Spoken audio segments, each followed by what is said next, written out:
अस्सलाम वालेकुम students. Unit number 8 properties of matter, उसका नेक्स्ट टॉपिक आज हम देखेंगे जो कि है thermal expansion. Paper point of view के हिसाब से अगर बेटे बात की जाए तो ये चैप्टर काफ़ी इम्पॉर्टेंट है लॉन्ग क्वेश्चन के लिहाज से, ठीक है। और ये दो क्वेश्चन होंगे जो इंतहाई इम्पॉर्टेंट हैं। ये तकरीबन हर साल जो है वो पेपर में रिपीट हो जाते हैं, चाहे वो मॉर्निंग में हो या इवनिंग में हो। तो चलें देखते हैं इसमें वो हमें क्या कहते हैं। कहते हैं जो ज़्यादातर सब्सटेंसेस होते हैं ना, लाइक सॉलिड हो गया, लिक्विड हो गया या गैसेस हो गई, जब हम उन्हें हीट प्रोवाइड करते हैं ना, या तो वो एक्सपेंड होते हैं, ठीक है, और डिस्ट्रॉय नहीं हो सकते। आपको पता है जितने भी मैटर हैं ये डिस्ट्रॉय नहीं हो सकते, ये चेंज हो जाते हैं from one state to another state. ना ही एनर्जी कभी डिस्ट्रॉय होती है। और जैसे ही हम इन्हें कूलिंग प्रोवाइड करते हैं ये कॉन्ट्रैक्ट हो जाते हैं, सुकड़ जाते हैं। इसकी एक बहुत आसान सी एग्जांपल आप ले सकते हैं। लिक्विड की बात की जाए, वाटर की बात की जाए, जब हम वाटर को हीट प्रोवाइड करते हैं तो क्या होता है बेटा, एक्सपेंड मतलब वो एवेपोरेट हो जाता है, ठीक है। लेकिन जैसे ही हम उसे कूलिंग प्रोवाइड करते हैं तो वो कंट्रैक्ट हो जाता है। एक पानी है, उसको अगर आप वैसे बॉक्स में रख रहे हो तो वो फैल रहा है, लेकिन जैसे ही आप उसे मतलब कि कूलिंग प्रोवाइड कर रहे हो तो वो जम रहा है। इसकी बहुत सारी एग्जांपल्स आ सकती हैं, ये तो सिर्फ एक डेली लाइफ की एक छोटी सी एग्जांपल थी। हाँ, लेकिन लिक्विड को आप जिस कंटेनर में डालोगे ये उसी की शेप को अपना लेगा। ये ऐसा नहीं होगा कि ये अपने से कोई शेप क्रिएट कर लेगा, ठीक है। और जो थर्मल एक्सपेंशन होता है कॉन्ट्रैक्शंस का, ये बहुत स्मॉल होता है और ये इन्हें हम नोटिस नहीं कर सकते, ठीक है। कि जो ऑब्जेक्ट एक्सपेंड होते हैं ना, अब आपके जहन में ये सवाल आया होगा कि भाई पानी कैसे एक्सपेंड हुआ होगा। अगर हम किसी चीज़ को जो है वो बर्न कर रहे हैं, लकड़ी को बर्न कर रहे हैं, वो कैसे हीट प्रोवाइड करें, वो कैसे एक्सपेंड हुई होगी। कुछ ऑब्जेक्ट्स में ये थर्मल एक्सपेंशन बेटे इतना स्मॉल होता है कि हम उसको फील नहीं कर पाते, नोटिसेबल नहीं है वो, ठीक है। लेकिन ये जो एक्सपेंशंस और कंट्रैक्शंस है ना, ये हमारी डेली लाइफ में बहुत इंपॉर्टेंट रोल प्ले कर रहे हैं। फर्स्ट पैराग्राफ यहाँ तक जो हमने पढ़ा, इतना बेटे आपको क्लियर हो गया। इसमें हमने सिर्फ इतना पढ़ा कि जो ज़्यादातर सब्सटेंसेस हैं, लाइक हमारे पास सॉलिड हो गया, लिक्विड हो गया, गैसेस हो गए, ये एक्सपेंड हो जाते हैं जब हम इन्हें हीटिंग प्रोवाइड करते हैं, और ये कॉन्ट्रैक्ट हो जाते हैं जब हम इन्हें कूलिंग प्रोवाइड करते हैं, ठीक है। और ये जो थर्मल एक्सपेंशन और कॉन्ट्रैक्शन है ना, ये बाज़ बहुत थोड़ी होती है कि हम इन्हें नोटिस नहीं कर पाते, ठीक है। लेकिन ये हमारी डेली लाइफ में बहुत इंपॉर्टेंट रोल प्ले करते हैं, थर्मल एक्सपेंशन भी और थर्मल कॉन्ट्रैक्शन भी। Is it clear? उसके बाद बेटे आ जाते हैं नेक्स्ट, वो हमें क्या कहता है। नेक्स्ट वो हमें कहता है कि जो काइनेटिक एनर्जी होती है ना मॉलिक्यूल्स के ऑब्जेक्ट की, वो हमेशा डिपेंड कर रही होती है उनके टेम्परेचर पे। बात समझ आ गई? क्योंकि काइनेटिक एनर्जी की वजह से वो पोजेस कर रहे होते हैं। लास्ट टॉपिक आपने वेपोराइजेशन पढ़ा, उसमें क्या था कि वो वेलोसिटीज को, काइनेटिक एनर्जी को पोजेस करते हैं और एस्केप आउट हो जाते हैं from the surface of liquid.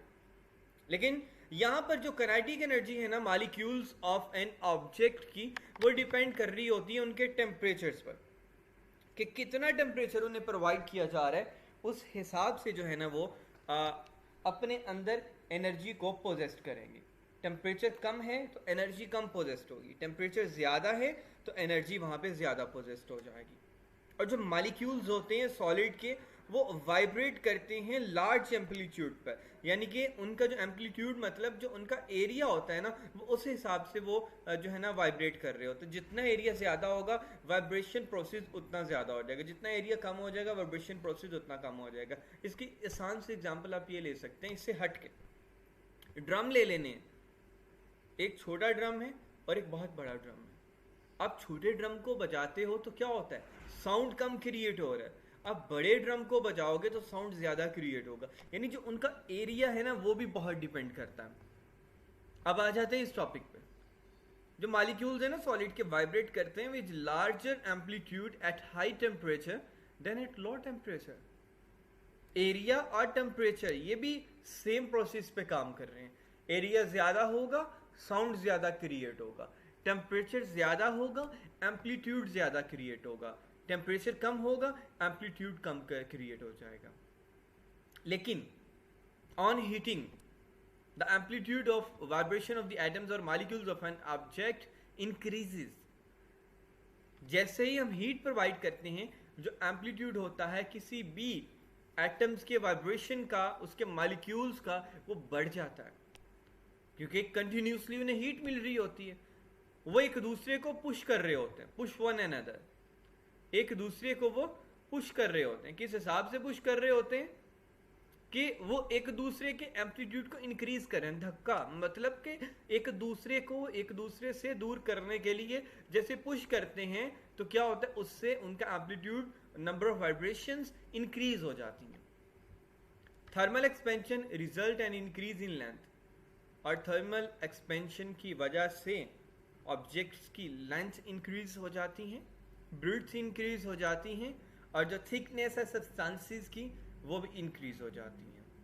तो इसमें से छोड़ने वाला कुछ नहीं है, कंप्लीट ये आपने याद करना है। अब ये जो linear thermal expansion in solid, question किस तरीके से बनेगा, define thermal expansion and also explain the linear thermal expansion in solid. मुख्तलिफ तरीके से क्वेश्चंस बन सकते हैं।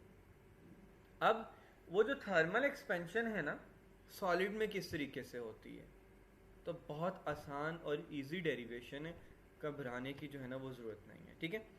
अब यहाँ पे बेटे क्या कहते हैं, it has been observe that solid expands on heating, their expansion is nearly uniform over a wide range of temperature. Consider a metal rod of length L0 at a certain temperature T0.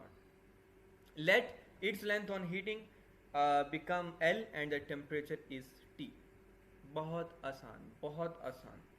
हमारे पास एक object है। अच्छा, मैं यहाँ पे ना spelling complete नहीं लिखूंगा और सिर्फ उनके फर्स्ट वर्ड्स लिख दूंगा, आपने अंडरस्टैंड कर लेना, ठीक है। लेकिन जब आपने खुद से डेरिवेशन लिखनी है, आपने स्पेलिंग कंप्लीट लिखनी है। कहते हैं ये हमने ऑब्जर्व किया है कि जो सॉलिड है ना वो एक्सपैंड हो जाता है हीटिंग, जब उसको हम हीट प्रोवाइड करते हैं वाइड रेंज ऑफ टेम्परेचर पे। अच्छा, अब हमारे पास एक ऑब्जेक्ट है बेटा, उसकी जो हमारे पास ओरिजिनल, उसकी हमारे पास ये डॉट लगा है, ठीक है, O for original and dot, और जो उसके पास उसकी जो हमारे पास ओरिजिनल लेंथ LE, मतलब लिख देता हूँ, चलिए इसके स्पेलिंग LENGTH।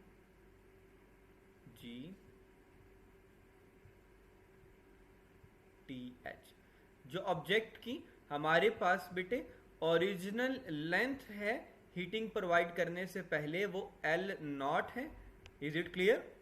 और उस ऑब्जेक्ट का बेटे जो ओरिजिनल टेम्परेचर है, मैं यहाँ पे सिर्फ TEM लिखूंगा,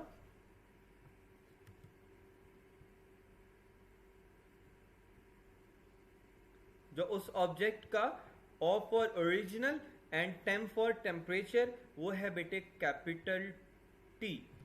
इतनी बात समझ आ गई बेटे। ये बुक वाली डेरिवेशन से हट के मैं आपको आसान तरीके से थोड़ा बताने लगा।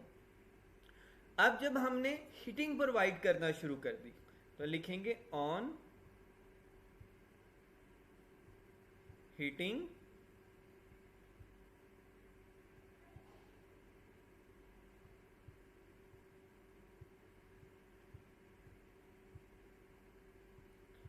जब हमने बेटा हीट प्रोवाइड की, तो जो उसकी लेंथ थी, अब मैं सिर्फ LE लिख रहा हूं, डॉट LE, मतलब ऑन हीटिंग लेंथ इज, या ओरिजिनल लेंथ इज, वो किस में कन्वर्ट होगी बेटा, कैपिटल L में।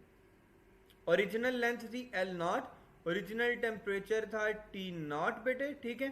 और जब हीट प्रोवाइड की गई, तो जो ओरिजिनल लेंथ थी वो बन गई L, और जब हमने ऑन हीटिंग, सारी स्टेटमेंट वैसे आ जाएगी, ऑन हीटिंग जो हमारे पास टेम्परेचर था, ओरिजिनल टेम्परेचर था, वो बेटा किस में कन्वर्ट हो गया, वो कन्वर्ट हो गया सिंपल T में। इन दो लाइनों की आपको समझ आई बेटे। On heating, before heating original length is L0 and the O for original, ये बेटा O है, original temperature is T0, on heating original length is capital L, not का साइन नहीं आएगा, on heating the temperature is T। इतनी बात समझ आ गई बेटे? ठीक है। अब आपने क्या करना, increase in length of the rod. अब यानी कि चेंज इन लेंथ कितना आ गया, और आपको पता है जो चेंज इन लेंथ है ना, increase in length of rod, यानी कि वो चेंज इन कह रहा है। तो चेंज इन लेंथ को फाइंड करने के लिए हम डेल्टा एल लिखते होते हैं, ठीक है। और डेल्टा एल किसके इक्वल होता है, फाइनल। फाइनल क्या है, नॉट के बगैर एल, और माइनस क्या आ जाएगा, ओरिजिनल लेंथ, ठीक है। और जैसे इंक्रीज इन टेम्परेचर, और यानी कि चेंज इन टेम्परेचर की बात कर रहे हैं, तो आपको पता है बेटा चेंज इन टेम्परेचर को हम डेल्टा टी से रिप्रेजेंट करते हैं, तो वो किसके इक्वल हो जाएगा, delta T is equal to, ये बेटा हमारे पास आ जाएगा T minus and T naught. इतनी बात समझ आ गई।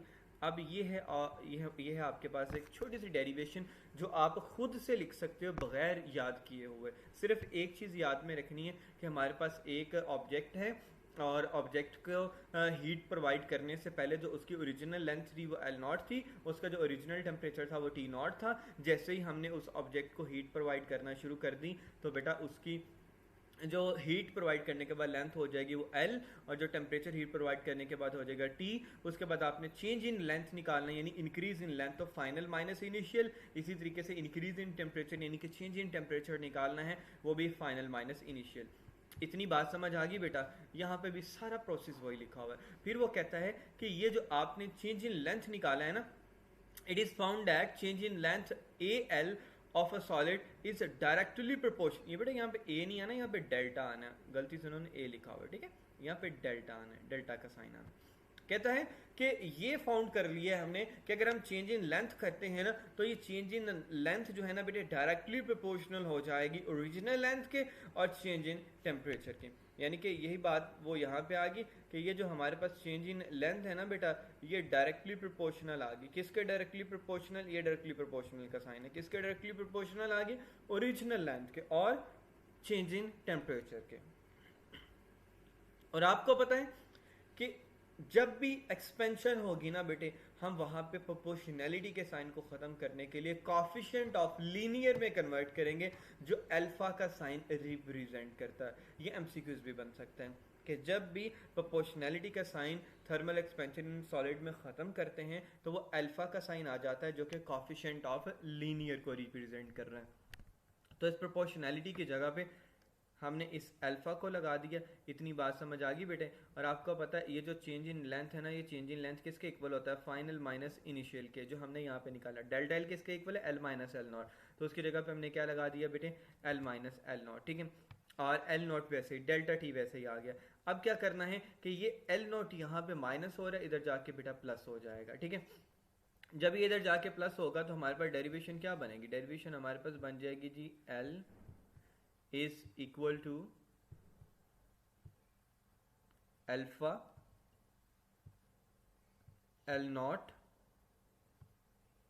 डेल्टा टी, और उधर माइनस का है बेटे एल नॉट, इधर आके क्या हो जाएगा, प्लस का एल नॉट, ठीक है।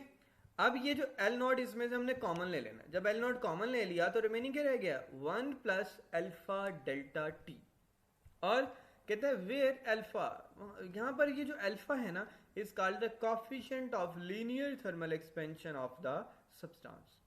अब क्या होगा, alpha 1 plus alpha delta T, इस इक्वेशन को जब हम रीअरेंज करेंगे तो ये जो हमारे पास 8.9 इक्वेशन है, इसको रीअरेंज करेंगे। अगर हम यहाँ पे अल्फा की वैल्यू बनाना चाहेंगे तो क्या होगा, अल्फा वहीं पे रहेगा, एल नॉट डेल्टा टी यहाँ पे मल्टीप्लाई हो रहा है, इधर आके डिवाइड हो जाएगा, तो delta L over L naught delta T हमारे पास इसकी कंप्लीट डेरिवेशन आ गई।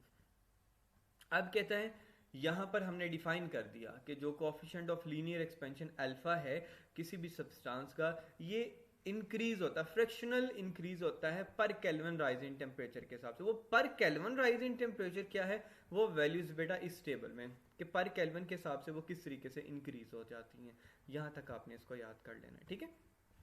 अब ये जो 8.3 टेबल है ना बेटा, ये पेपर पॉइंट ऑफ व्यू के लिहाज से मोस्ट मोस्ट मोस्ट इंपॉर्टेंट है। इसमें से एमसीक्यूज लाजमी बनते होते हैं। एल्यूमिनियम इंपॉर्टेंट है, और कॉपर, उसके बाद प्लैटिनम, गोल्ड, उसके बाद ग्लास, स्टील, यानी कि सारे ही आ सकते हैं।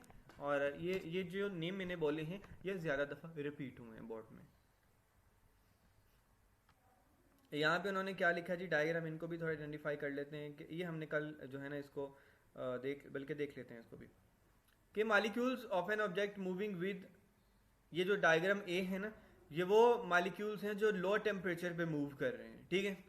और ये वो मालिक्यूल्स हैं जो हाई टेम्परेचर पर लार्ज एम्पलीट्यूड के साथ मूव कर रहे हैं, क्योंकि इनका इनका एरिया ज़्यादा हो जाएगा। जैसे ही टेम्परेचर हम बढ़ा देंगे ये एक्सपेंड ज़्यादा होंगे, टेम्परेचर कम है तो एक्सपेंड कम हो रहे हैं। अब इनकी वैल्यूज देख लेते हैं। एल्यूमिनियम क्या होता है, एल्यूमिनियम की वैल्यू होती है 2.4 मल्टीप्लाई 10⁻⁵ पर केल्विन। ब्रास की वैल्यू होती है 1.9 मल्टीप्लाई 10⁻⁵। कॉपर की वैल्यू होती है 1.7 मल्टीप्लाई 10⁻⁵। सिल्वर की वैल्यू, स्टील की वैल्यू होती है 1.2 मल्टीप्लाई 10⁻⁵। Silver 1.93 multiply 10⁻⁵। एक बात है कि जितने भी हमारे पास linear thermal expansion of a substance की वैल्यूज है ना, सबके साथ मल्टीप्लाई 10⁻⁵ ही आएगा, ठीक है। सिल्वर की बात करें 1.93, गोल्ड 1.3 मल्टीप्लाई 10⁻⁵, प्लाटिनम 8.6 मल्टीप्लाई 10⁻⁵, टंजस्टन होता है 0.4 मल्टीप्लाई 10⁻⁵, ग्लास पायरेक्स होता है 0.4 मल्टीप्लाई 10⁻⁵, और ग्लास जो ऑर्डिनरी हमारे पास होता है वो होता है 0.9 मल्टीप्लाई 10⁻⁵। जो कंक्रीट होता है बेटा, उसका जो कंक्रीट है ना, कंक्रीट ऑब्जेक्ट्स होते हैं, जब उन्हें हीट प्रोवाइड की जाती है, जो उनमें लीनियर थर्मल एक्सपेंशन होता है वो होता है 1.2 मल्टीप्लाई 10⁻⁵। इनको आपने लाजमी अच्छे से देख लेना है। साथ में 8.6 से इसकी एक एग्जांपल है। आज बस इतना ही काफ़ी होगा। हमने linear thermal expansion in solid long question किया, उसके साथ उसकी सॉल्ड एग्जांपल देख लेते हैं। आज के लिए इतना ही काफ़ी होगा। एक ब्रास रॉड है बेटा, वो 1 मीटर लॉन्ग है। एक ब्रास रॉड है, वो 1 मीटर लॉन्ग है, और इस टाइम जो इसका टेम्परेचर है वो हमारे पास आ जाता है जी 0 सेल्सियस है। Is it clear? उसकी जो लेंथ है फाइंड करनी है। अगर उसका टेम्परेचर हम 30 सेल्सियस तक बढ़ा देते हैं, 0 सेल्सियस पे लेंथ उसकी 1 मीटर है, और हम उसका टेम्परेचर 30 सेल्सियस तक ले जाते हैं, बताएं उसकी लेंथ वहां पर बेटे कितनी हो गई होगी। और ब्रास की तरह ये ब्रास है बेटा। ब्रास की लीनियर थर्मल एक्सपेंशन की वैल्यू कितनी है 1.9 मल्टीप्लाई 10⁻⁵ पर केल्विन, जो उन्होंने दे भी दी। अच्छा, ये दे भी सकते हैं और नहीं भी दे सकते, लिहाजा आपको इसको याद करना पड़ेगा। Original length 1 metre, temperature final यानी कि ना 30 सेल्सियस, ओरिजिनल टेम्परेचर 0 सेल्सियस, और सेल्सियस को केल्विन में कन्वर्ट किया तो वो ओरिजिनल टेम्परेचर हो गया 273 केल्विन। और इसी तरीके से हमने इस टी को किया 30 को, पहले 0 को किया, फिर उसके बाद 30 को किया तो 303 केल्विन। चेंज इन टेम्परेचर निकाला, 3 फाइनल माइनस इनिशियल, 303 माइनस 273 which is equal to 30 Kelvin. Alpha की वैल्यू क्या है जी 1.9। ये कैसे पता चला? ये 1.9 मल्टीप्लाई 10⁻⁵ पर केल्विन। फॉर्मूला जो लास्ट डेरिवेशन फाइंड आउट किया वो लगा दिए, क्योंकि हमने लेंथ को फाइंड करना है। चेंज इन लेंथ कितना आया? L is equal to L naught 1 plus alpha delta T. इनकी वैल्यूज पुट की बेटा, 1 L नॉट यानी original length 1 metre, alpha 1.9 multiply 10⁻⁵, delta T 30। इन सब को जब हमने मल्टीप्लाई किया which is equal to 1.00057 metre, तो क्या पता चला कि जब हम 30 सेल्सियस का टेम्परेचर प्रोवाइड कर देंगे तो उस ऑब्जेक्ट की जो लेंथ है वो 1.00057 मीटर तक बढ़ जाएगी। होप सो आज का ये टॉपिक आपको अच्छे से क्लियर हो गया होगा। एक सॉल्व एग्जांपल्स भी आपने लाजमी करनी है, उसके अलावा टेस्ट देख लेते हैं। डिफाइन वर्क, पहला सवाल जो आपका होगा, what is it's SI unit. SI unit क्या है उसका लिखना है। When does the force to work, force का वर्क करती है। Why do we need energy, हमें एनर्जी की ज़रूरत क्यों होती है। Define energy, give 2 types of mechanical energy, energy बताना है और 2 टाइप्स मैकेनिकल एनर्जी की बतानी है। Define kinetic energy and derive it's relation, kinetic energy बताना है और उसका रिलेशन बताना है। Define potential energy and derive it's relation, इसी तरीके से पोटेंशियल एनर्जी और उसका रिलेशन बेटे बताना है। Why fossil fuels are called non-renewable form of energy, fossil fuels को non renewable form of energy क्यों बोला जाता है, ठीक है। What are renewable forms of energy, renewable forms of energy क्या होती हैं।